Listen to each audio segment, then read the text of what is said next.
Alright, so we have assigned the different color materials to our scene.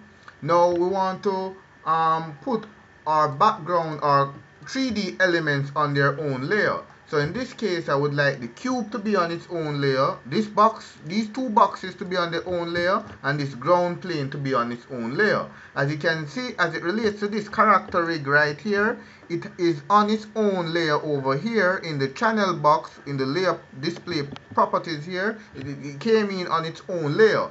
So when I click the V button here, you can see that that controls the geometry, and the third button determines whether it is locked or not. If I click again on the layer area here until there's nothing visible in this third box, I can now select the geometry of this character rig.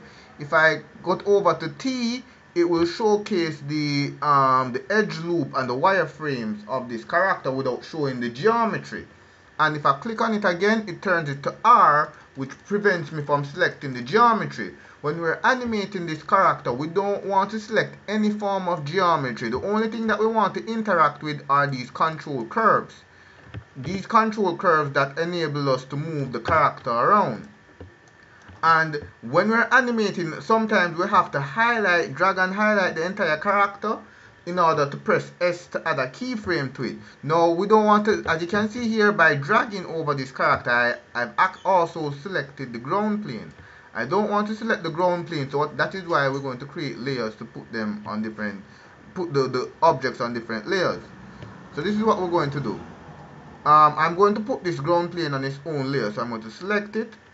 Then I'm going to click on the button over here that looks like a little circle and a little diamond, the final button in the layer area here. I click on that layer, and you'll notice that you see a layer 1 appear right here. When I click the V button, it turns it on and off, and I then can also double click on this layer to name it.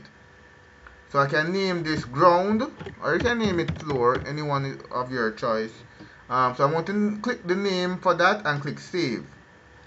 Now I want to assign these two boxes to their own layer. So I'm going to hold down shift and select both of these. Then I'm going to click on the button over here, the button that looks like a little circle with a diamond. This button here, click on it. And then a new layer is created. I can double click on this layer and name it box. So that's the box layer. And I click save. As you can see, the box layer is created, and when I click the V button, that controls the box layer. And then I'm going to put the two of these to R, reference. And now I'm not able to select these background elements. The only thing that I want to interact with is the control curves of this character. So now we have our three layers here. We have a layer for the box, a layer for the ground, a layer for the character rig. If I double click on it again, you will see these little color index codes here. What this does, in the case that you have a lot of layers, let's say you have about like 30 layers, and you have to scroll through all of those layers, you can assign different color codes so that you can easily find the layer that is important to you. So you have different colors here. So if let's say I assign a red color to the ground layer here and click save, notice that a red box appears beside the ground layer. So if you have like 30 layers in the channel box area here, and you want to find your ground layer, you can assign a color code to your ground, and that will enable you to find that layer easily.